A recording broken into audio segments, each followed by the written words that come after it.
One by one.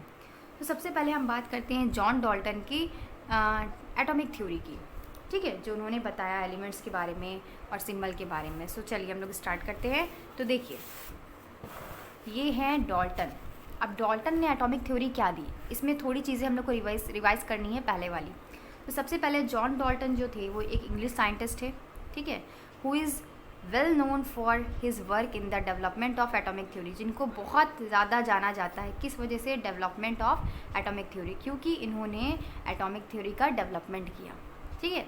तो इन्होंने क्या बताया, एलिमेंट, कंपाउंड एंड मिक्सचर, ये सारे क्या हैं, मैटर से मिलके बने होते हैं। और ऑल मैटर जो होते हैं, विदर चाहे वो एलिमेंट हो या फिर वो कंपाउंड हो या फिर वो मिक्सचर हो, बने होते हैं बहुत ही छोटे, बहुत ही टाइनी पार्टिकल से, जिनको हम लोगों ने नाम दिया एटम्स, ठीक है।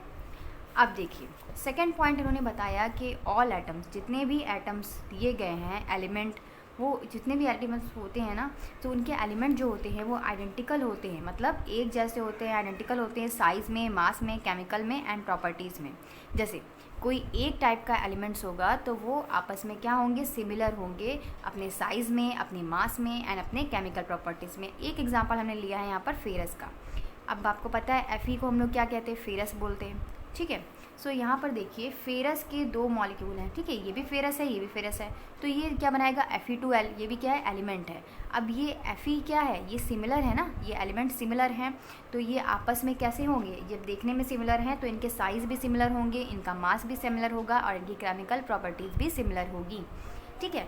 अब यहाँ पर आपको क्या दिखाई दे रहा है, ये किसका सिंबल है, नाइट्रोजन का, है ना। तो यहाँ पर देखिए, नाइट्रोजन प्लस नाइट्रोजन मिलेंगे तो N2 बन जाएगा, 2 नाइट्रोजन के मॉलिक्यूल हो जाएंगे। तो ये वाला जो एलिमेंट है, इसमें भी सेम वही कंडीशन, इसका साइज़ भी सेम होगा, इसका मास भी सेम होगा, इसका केमिकल प्रॉपर्टीज़ भी सेम होगी। ऑक्सीजन की बात करें तो यहाँ पर O2 है, ये भी एलिमेंट है, तो इसका भी size, mass and chemical properties same होगा। इसका मतलब कहने का क्या है कि जितने भी एटम होंगे दिए गए एलिमेंट्स के, वो आइडेंटिकल होंगे साइज़ में, मास में, केमिकल प्रॉपर्टीज़ में, ठीक है। और सेम काइंड ऑफ एलिमेंट जो होंगे, उनका साइज़, उनका केमिकल प्रॉपर्टीज़ और उनका मास भी क्या होगा, सिमिलर होगा। अब देखिए, बात करते हैं। सो एटम ऑफ डिफरेंट एलिमेंट, जो एटम डिफरेंट एलिमेंट के होंगे वो डिफ़र होंगे, अलग होंगे, अपने साइज़ में भी, अपने मास में भी, अपने केमिकल प्रॉपर्टीज़ में भी। सो यहाँ पे एग्जांपल दिया गया है Fe प्लस सल्फ़र। तो Fe प्लस एस क्या बन के बना देता है, फेरस सल्फ़र आयन, तो ये FeS बना लिया। अब यहाँ पर देखिए, ये क्या है, फेरस है, ये फेरस का एलिमेंट है और ये सल्फ़र है, तो ये दोनों ही अलग हैं, देखने में अलग हैं, इसका मतलब इनका साइज़ भी अलग होगा, इनका मास भी अलग होगा, इनकी केमिकल प्रॉपर्टीज़ भी अलग होंगी। इतनी बात समझ गए आप लोग, दोनों ही क्या होंगे, डिफ़र होंगे साइज़ में, मास में एंड केमिकल रिएक्शन में। Is that clear. फिर नेक्स्ट पॉइंट है, एटम्स आर इनविजिबल पार्टिकल। जी हाँ, ये सारी चीज़ें किसने बताई, डाल्टन ने बताई, ठीक है। डाल्टन ने क्या बताया कि एटम्स जो होते हैं वो इनविजिबल पार्टिकल्स होते हैं, जिनको ना तो हम लोग क्रिएट कर सकते हैं और ना ही हम लोग डिस्ट्रॉय कर सकते हैं इन अ केमिकल रिएक्शन, किसी भी केमिकल रिएक्शन में।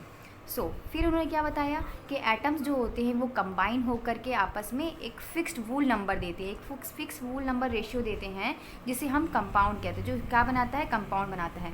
जैसे फेरस प्लस सल्फ़र मिलकर के क्या बनाता है, फेरस सल्फ़र आयन, जो ये कंबाइन होते हैं तो इनका कंबाइन रेशियो 1:1 होता है। कभी भी आप वूल नंबर, जब बताया गया यहाँ पर कि जो भी एटम्स आपस में मिलेंगे उनका जो रेशियो होगा वो वूल नंबर ही हमेशा होगा, ठीक है। कभी आपको ऐसा नहीं मिलेगा, माइनस में नहीं मिलेगा, कभी आपको 1/2 हाफ नहीं मिलेगा, कभी आपको पॉइंट में नहीं मिलेगा, आपको हमेशा एक